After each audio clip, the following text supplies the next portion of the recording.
लोगों के बहने की खबर है। हाइड्रो पावर प्रोजेक्ट्स को भी नुकसान हुआ है। कई इलाकों में बाढ़ जैसी स्थितियां हैं। प्रशासन ने राहत और बचाव कार्य शुरू कर दिया है। तो हाइड्रो पावर प्रोजेक्ट्स को यह बहुत बड़ा नुकसान हुआ है और ये तस्वीरें, कई इलाकों में बाढ़ जैसे हालात हैं। रेस्क्यू ऑपरेशन तेज कर दिया गया है, लेकिन इन तस्वीरों के जरिए आप हालात और स्थितियां कितनी भयावह हैं इसका अंदाजा लगा सकते हैं। दरअसल तिब्बत में ग्लेशियर फटता है और जिसके बाद पानी का बहुत बड़ा सैलाब नेपाल को अपनी जद में ले लेता है। हाइड्रो पावर प्रोजेक्ट जिसको भारी नुकसान हुआ है, तकरीबन 1000 से ज्यादा लोग दर्शकों लापता हैं। और इन तस्वीरों के बीच इस शोर को सुनकर आप अंदाजा लगा सकते हैं कि तिब्बत में ग्लेशियर फटने के बीच ये नेपाल में बहुत बड़ी तबाही, और इस तबाही का दायरा कितना बड़ा है इसको लेकर अपडेट्स इंडिया न्यूज आप तक पहुंचाता रहेगा। लेकिन फिलहाल ये तस्वीरें और इस खबर को देखकर आप ये अंदाजा लगा सकते हैं कि नेपाल में अब स्थितियां, तिब्बत में ग्लेशियर फटने के बाद पानी का बहुत बड़ा सैलाब नेपाल में दस्तक देता है। और अब नेपाल की तस्वीरें, करीब 1000 से ज्यादा लोगों के लापता होने की खबरें हैं। कहा यह जा रहा है कि आंकड़ा बहुत हद तक बढ़ सकता है, क्योंकि ये तस्वीरें, जो तस्वीर इस वक्त आप टीवी स्क्रीन पर देख रहे हैं, इन तस्वीरों को देखकर आप ये अंदाजा लगा सकते हैं कि नेपाल के हालात अब बहुत ज्यादा भयावह हैं। नेपाल में तिब्बत के इस ग्लेशियर फटने से कितना नुकसान हुआ है, ये संख्या कितनी है, इसको लेकर आकलन किया जाना बहुत मुश्किल है। लेकिन अनुमानन यही कहा जा रहा है कि इस बाढ़ में 1000 से ज्यादा लोग बह गए हैं, क्योंकि तिब्बत में बहुत बड़ा हिस्सा ग्लेशियर का फटता है, जिसके चलते पानी का बहुत तेज सैलाब नेपाल की सरजमी में दस्तक देता है। और ये तस्वीरें, इन तस्वीरों के जरिए इस पानी के प्रवाह, इस पानी के वेग की भयावहता को आप समझ सकते हैं। और इन तस्वीरों के जरिए आप समझिए कि इस पानी के रास्ते में जो कुछ भी आया होगा, यह पानी एक जलजले के तौर पर उस हर स्थिति को अपने साथ बहा कर ले गया होगा। तो फिलहाल बाढ़ से हाहाकार है।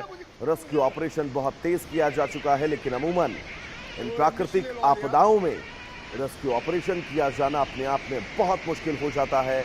लेकिन एक हाइड्रो प्रोजेक्ट जो नेपाल का इस तिब्बत के बॉर्डर के ठीक किनारे चल रहा था, उस हाइड्रो पावर प्रोजेक्ट के तबाह होने की खबर है।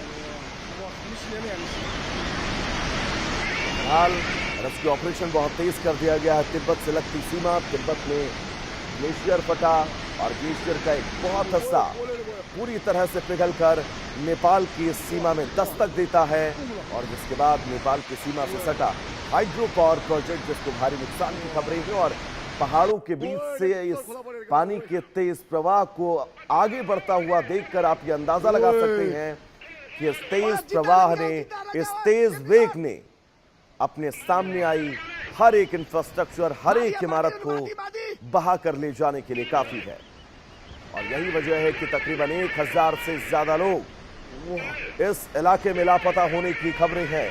प्रगति हमारे साथ जुड़ी हुई है। प्रगति, बहुत अहम, बहुत बड़ी तस्वीर नेपाल से त्रासदी की, 1000 से ज्यादा लोगों के लापता होने की खबरें हैं। ताजा अपडेट्स क्या है, एक बार दर्शकों को बताइएगा। प्रगति, अचानक बाढ़ ने नेपाल के रासुआ जिले में भारी तबाही मचा दी है।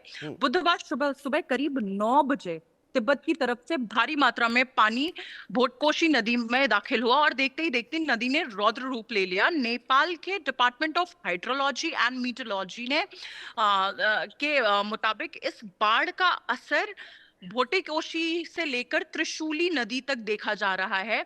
और डाउनस्ट्रीम जो इलाके हैं उनके लिए भी अलर्ट जारी कर दिया गया है। सबसे ज्यादा असर रासुआ जिले के तिमुरे इलाके में हुआ है। तिमारू जो तिमुरे का कस्टम ऑफिस एरिया भी बाढ़ से प्रभावित हो चुका है। स्थानीय बस्तियों, सड़कों और दूसरे इंफ्रास्ट्रक्चर को नुकसान पहुंचने की खबर पहुंची है। और कई जगहों पर पानी का बहाव इतना तेज था कि लोगों को सुरक्षित स्थानों की तरफ जाने की चेतावनी दी गई है। काठमांडू पोस्ट के मुताबिक सिक्योरिटी पर्सनल्स के भी लापता होने की खबर आ रही है। और फिलहाल कैजुअलिटीज और डैमेज की पूरी तस्वीर हमारे सामने अभी साफ नहीं है। इस बाढ़ को लेकर सबसे बड़ा सवाल है कि आखिर इतनी मात्रा में वो पानी कैसे बढ़ गया अचानक, वो भी? तो नेपाल का जो नेपाल की अथॉरिटीज हैं उन्होंने ये बताया कि फ्लड तिब्बतन साइड से आया है। इसकी एग्जैक्ट वजह अभी इन्वेस्टिगेशन के तहत है, लेकिन ग्लेशियल लेक आउटबर्स्ट फ्लड यानी ग्लोफ की संभावना से इनकार नहीं किया जा सकता है। यानी तिब्बत में किसी ग्लेशियल लेक के अचानक टूटने या ड्रेनेज के कारण बड़ी बड़ी मात्रा में पानी नीचे की तरफ आया हो सकता है, लेकिन इस स्टेज पर अभी हम इसे कंफर्म ग्लोफ नहीं कह सकते हैं, क्योंकि नेपाल का फ्लड फोरकास्टिंग डिवीजन भी प्रगति बहुत फिलहाल इससे। महत्वपूर्ण है।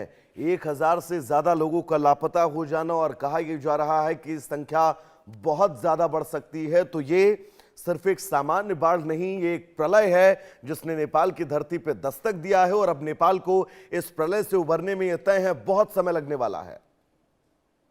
प्रगति जी बिल्कुल। तो जी बिल्कुल ये बाबू, तस्वीरें, हाँ प्रगति बोलिएगा। जी जी बाबू, ये जो पूरा इलाका है वो हिमालयन रिवर सिस्टम का एक हिस्सा है, और तिब्बत से निकलने वाली नदियां नेपाल में प्रवेश करने के बाद तेजी से नीचे की ओर बहती हैं। और अगर ऐसे में ऊपर किसी ग्लेशियर या ग्लेशियर लेक से अचानक पानी रिलीज होता है तो डाउनस्ट्रीम कम्युनिटीज के पास रिस्पॉन्स के लिए बेहद कम समय बचता है। और इस घटना का जो असर है वो सिर्फ लोगों और घरों तक सीमित नहीं रह गया है, नेपाल के इलेक्ट्रिसिटी इंफ्रास्ट्रक्चर को भी बहुत बड़ा नुकसान हुआ है। और शुरुआती जानकारी के मुताबिक रसुआ गदी और Trishuli 3A hydro power projects बहुत ज्यादा प्रभावित हो चुके हैं। इसके अलावा त्रिशूली 3B हब से जुड़ा 22 किलोवाट सबस्टेशन और कुछ ट्रांसमिशन तथा डिस्ट्रीब्यूशन इंफ्रास्ट्रक्चर भी डैमेज हो गया है। यानी एक तरफ फ्लड वाटर्स ने रोड्स और ब्रिजेस और सेटलमेंट्स को प्रभावित किया है, और वहीं दूसरी तरफ पावर जनरेशन और ट्रांसमिशन नेटवर्क पर भी इसका असर देखने को हमें मिल रहा है। और नेपाल इलेक्ट्रिसिटी अथॉरिटी ने भी कि टेक्निकल टीम्स अफेक्टेड एरियाज में भेज दी गई हैं और